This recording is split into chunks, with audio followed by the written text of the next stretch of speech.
اللہ کا جو بندے کے ساتھ تعلق ہے، بندے کا اللہ کے ساتھ تعلق ہے، یہ مجھے کسی وقت محسوس ہوتا ہے کہ میری جو اللہ تعالیٰ سے ایکسپیکٹیشنز ہیں کہ جب میں اس کی عبادت کروں اور اس کے ساتھ ایک میری کنیکٹیویٹی ہو تو مجھے اس کا رسپانس ملے اس طرح سے۔ اور شاید یہ اللہ تعالیٰ کے اپنے قوانین ہیں کہ شاید یہ اس طرح سے نہیں ہوتا، اور مجھے محسوس یہ ہوتا ہے کہ جس طرح سے کہ ایک نان بلیور کی لائف ہے کہ اس کے سامنے جو مظاہرے قدرت ہیں، باقی سب کچھ ہو رہا ہے، وہی ایک بلیور کے ساتھ بھی ہوتا ہے۔ میں آپ سے یہ سمجھنے کی کوشش کرنا چاہتا ہوں کہ کیا اس سے زیادہ بھی ایک عام شخص کا اللہ تعالیٰ کے ساتھ رابطہ ہوتا ہے؟ کیونکہ پیغمبروں کا تو ڈیفینیٹلی ایک براہ راست اللہ تعالیٰ کے ساتھ رابطہ ہے، لیکن ایک عام شخص کا جو کہ اس کو مانتا ہے، اس کی عبادت کرتا ہے اور اس سے ایک تعلق رکھتا ہے، اس کی زندگی ایک نہ ماننے والی کی زندگی سے رب کے تعلق کے حوالے سے کتنی فرق ہو سکتی ہے؟ قرآن مجید نے جگہ جگہ یہ بات واضح کر دی ہے کہ ہمیں جس ابتلا میں ڈالا گیا ہے وہ کیا ہے۔ وہ یہ ہے کہ علم کے لحاظ سے ہم غیب میں رہتے ہوئے ایمان لاتے ہیں۔ یہ غیب کبھی حضور یا شہود میں نہیں بدل سکتا، نہ میرے لیے، نہ آپ کے لیے، نہ کسی اور کے لیے۔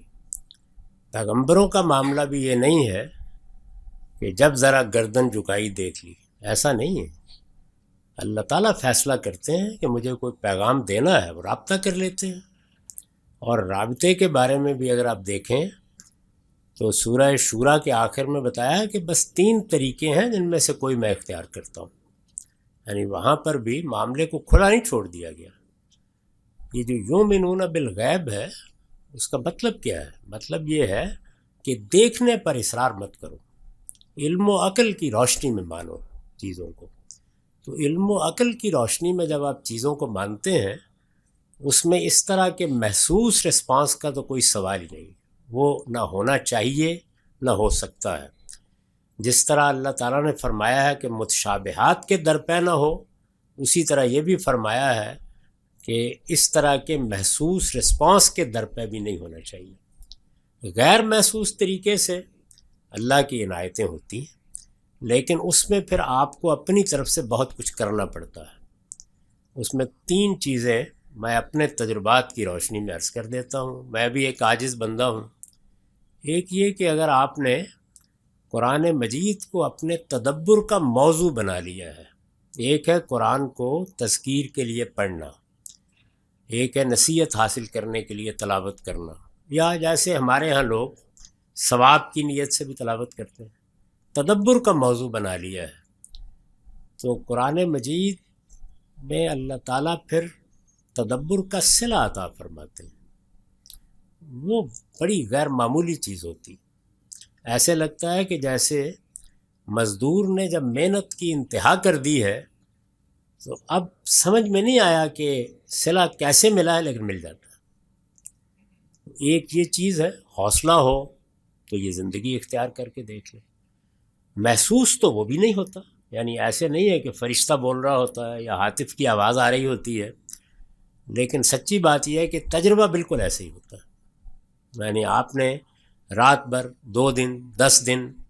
کسی آیت پر ڈیرے ڈالے رکھے ہیں، تو پھر کوئی ایک وقت آتا ہے کہ جب ایسے لگتا ہے کہ آسمان نے دروازے کھول دیے اور بتا دیا ہے۔ حوصلہ ہو تو اس کا تجربہ کر کے دیکھ لیجیے۔ دوسری چیز یہ ہے کہ آپ اللہ کی کوئی خدمت کرنے کا فیصلہ کر لیں،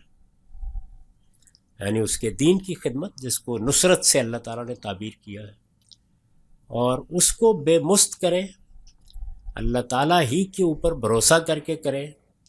اور یہ فیصلہ کر لیں کہ میں اپنے رب کے سوا نہ کسی کی خوشنودی چاہتا ہوں، نہ مجھے اس سے کوئی دلچسپی ہے کہ کوئی اس کو قبول کرے نہیں کرے، میں اسی سے پذیرائی کی توقع رکھتا ہوں۔ تو میرا تجربہ یہ ہے کہ پھر آپ کے جتنے معاملات ہوتے ہیں دنیا میں،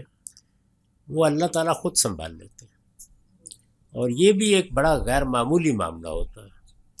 محسوس یہ بھی نہیں ہوتا، یعنی معاملات سنبھالے ہوئے ہیں انہوں نے، اور وہ پے در پے کرتے چلے جاتے ہیں۔ آپ حیران صرف دیکھتے رہ جاتے ہیں۔ آپ ارادہ کرتے ہیں اور جیسے ہی اس کی طرف سے پذیرائی ہو جاتی ہے تو پایہ تکمیل تک پہنچانے کے لیے معلوم ہوتا ہے فرشتے آسمان سے اتر آئے۔ تو دوسری چیز یہ ہے، اس کا بھی اگر حوصلہ ہو کبھی کر کے دیکھ لیجئے، ممکن ہے کہ اس کے تجربات سے آپ گزریں تو آپ کو یہ محسوس ہو کہ یہ تو دیکھنے سے بھی بات آگے بڑھ گئی، لیکن محسوس ہی ہوگا، یعنی یہ آنکھیں نہیں دیکھیں گی، لا تدرکہ الابصار۔ اسی طرح ایک تیسری چیز یہ ہے کہ اگر آپ یہ ارادہ کر لیں کہ آپ دنیا میں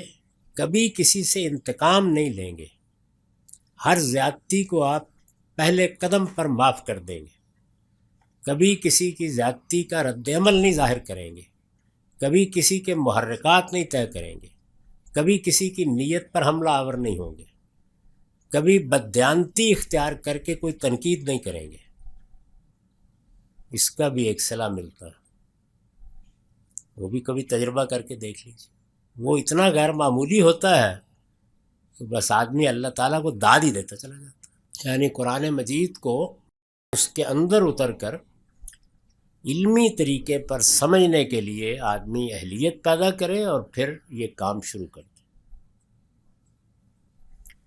تو میں نے ویسے صرف علمی طریقہ ہی نہیں بتایا، کچھ اور بھی بتائے ہیں طریقے، ان میں سے آخری طریقہ بغیر عربی سیکھے بھی کیا جا سکتا ہے، تو اس لیے اپنی مرضی کا کوئی ایک انتخاب کر لیں۔